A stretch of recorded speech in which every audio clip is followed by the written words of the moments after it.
मोहन सरकार के 2 साल देखिए पूरा रिपोर्ट कार्ड। मुख्यमंत्री आज आए हैं और अपना रिपोर्ट कार्ड पेश किए।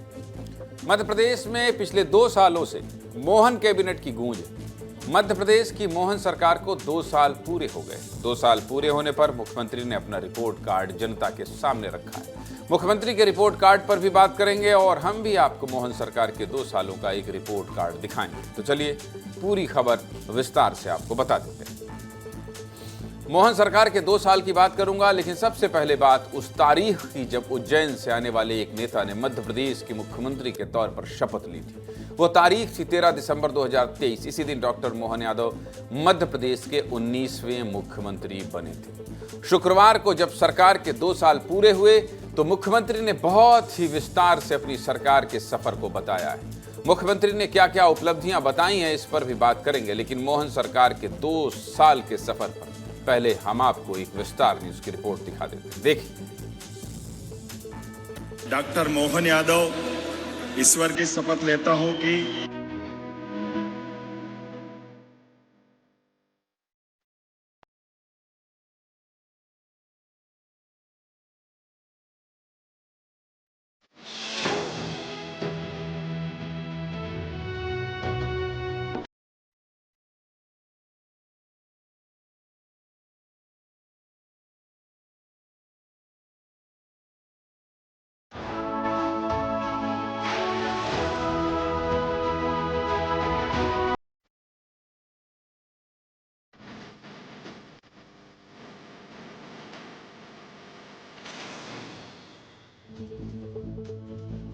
चलिए अब बात 2 सालों के रिपोर्ट कार्ड की कर लेते हैं। इन 2 सालों में मोहन सरकार और जनता के लिए सबसे बड़ी खुशखबरी नक्सल मोर्चे पर आई है। 1990 से शुरू हुई लड़ाई अब खत्म हो चुकी है। पिछले 35 साल से मध्य प्रदेश के मंडला, बालाघाट और डिंडौरी जिले में नक्सलवाद के काले साए थे, जिसका अब पूरी तरह से खात्मा हो चुका है। सरकार के 2 साल पूरे होने पर हमारे ग्रुप एडिटर ब्रजेश राजपूत ने भी मुख्यमंत्री से बातचीत की।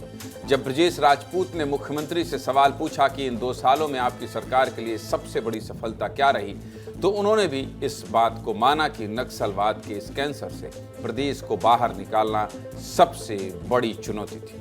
सुनिए मुख्यमंत्री और ब्रजेश जी के बीच क्या बातचीत हुई। इन 2 सालों में अभी हम पलट के देखते हैं तो जो अभी आजकल की जो उपलब्धि थी उसको हम लोग कभी नहीं भूलेंगे कि आपने मध्य प्रदेश को एक नक्सल मुक्त स्टेट बना दिया, जो लंबे समय से प्रदेश के लिए एक बड़ा नासूर था। और आपको मालूम था कि ये सेहरा आपके सर बनेगा कि नक्सल मुक्त मध्य प्रदेश कितनी बड़ी उपलब्धि है। देखिए ये बात सही कि चुनौती बहुत बड़ी थी और असंभव जैसी थी।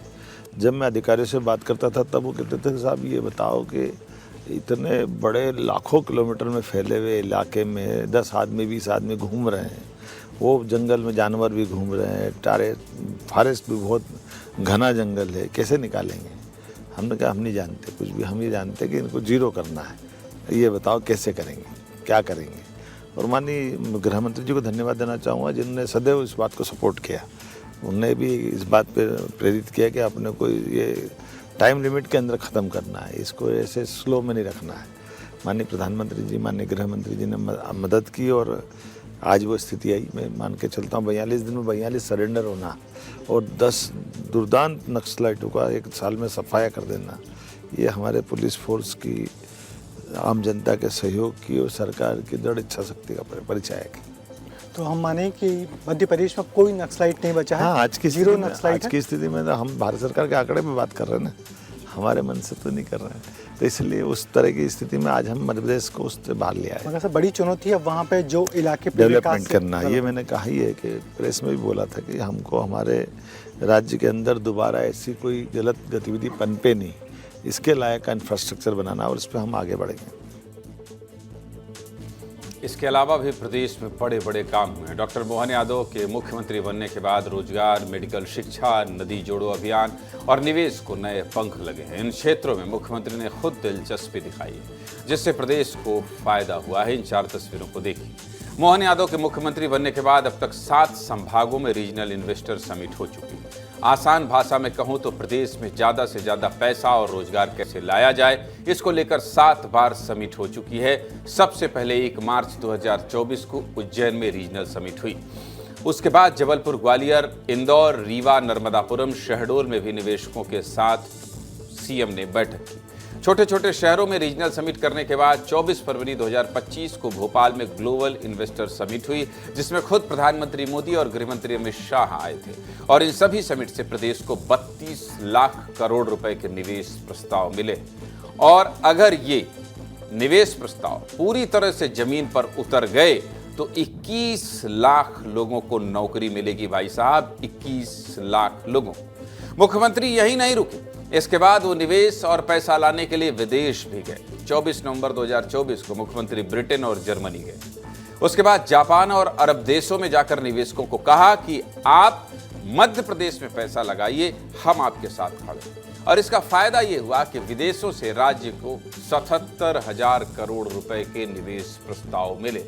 प्रदेश में निवेश लाने के लिए मुख्यमंत्री ने जमकर प्रयास किया है। सुनिए मुख्यमंत्री इस विषय पर क्या कह रहे हैं। इंडस्ट्री में आपने बहुत फोकस किया कि पिछले हम देखें आपने जितने इन्वेस्टर समिट किए देश में विदेश में संभागों में नीचे नीचे जाके तकरीबन 30 लाख करोड़ के निवेश प्रस्ताव थे। तो उनमें से हम क्या माने कितनों पे काम शुरू हो गया? में 8 लाख करोड़ का इन्वेस्टमेंट हमारे सड़क जमीन पे आ गया, 6 लाख पे काम चालू हो गए, 2 लाख का भूमि पूजन लोकार्पण के लिए माननीय हमने गृह मंत्री जी को आमंत्रित किया है। ये अपने आप में बहुत बड़ा अचीवमेंट है। किसी भी प्रदेश के अंदर इतना बड़ा इन्वेस्टमेंट इतने कम टाइम में नहीं आया जितना हमारे यहाँ आया है। आपने सर हैदराबाद की बात की अभी आपकी कि आंध्र प्रदेश गए थे, वो सब आपको वो जो वहाँ की जो तरक्की है आपको इंस्पायर करती है। तो हम लोग मध्य प्रदेश को ऐसा बदलते कब देखेंगे?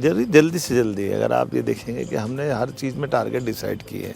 हमने 5 साल में बजट को डबल करने की बात कही कि जो बजट है वो 5 साल में डबल कर देंगे।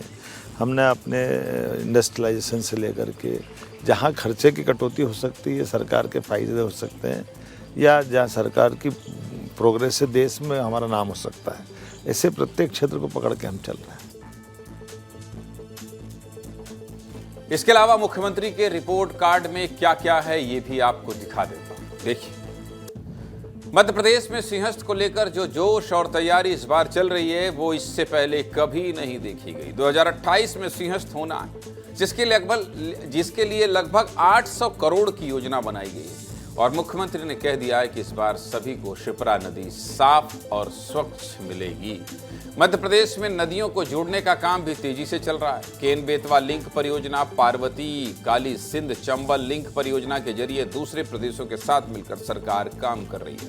वहीं अब मध्य प्रदेश की गंभीर और खान नदी को मिलाने के लिए भी टनल बनाई जाएगी, जिससे ऊपर खेती होगी और नीचे नदी बहेगी। मोहन सरकार में हुकुमचंद मिल के 300 करोड़ के बकाये का मुद्दा भी सुलझ गया है। साथ ही भोपाल गैस त्रासदी के कचरे का भी निष्पादन कर दिया गया है।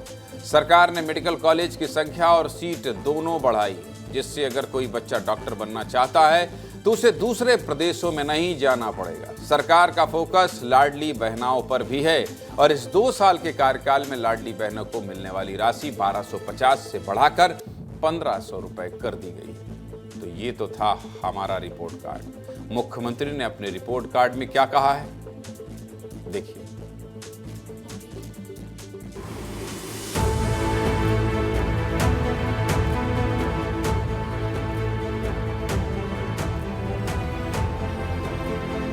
दो साल की समीक्षा बीते कामों की और 3 साल के टारगेट विभागवार इस दिशा में काम करना प्रारंभ किया था और वो सिलसिला चल भी रहा, काफी हद तक हो भी गया है।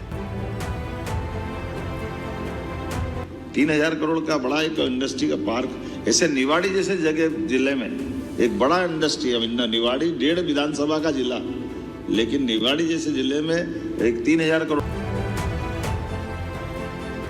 बड़ी नदियों को राज्य के बाहर भी जोड़ने का अगर हम बड़ा एक रिकॉर्ड बना रहे हैं, जब यूपी के साथ केन बेतवा का बना रहे हैं, पार्वती, काली सिंध, चंबल के साथ राजस्थान का, या ताप्ती के साथ महाराष्ट्र का, तो एक राज्य के अंदर भी 2 नदी जोड़ो अभियान चलना चाहिए। 19 स्थानों पर हमने शराब की दुकानें बंदी की है और क्रमशः ये जिस प्रकार से माहौल बनेगा, हम सब चाहेंगे कि नशे के प्रत्येक व्यापार पर हमारी कड़ाई रहे।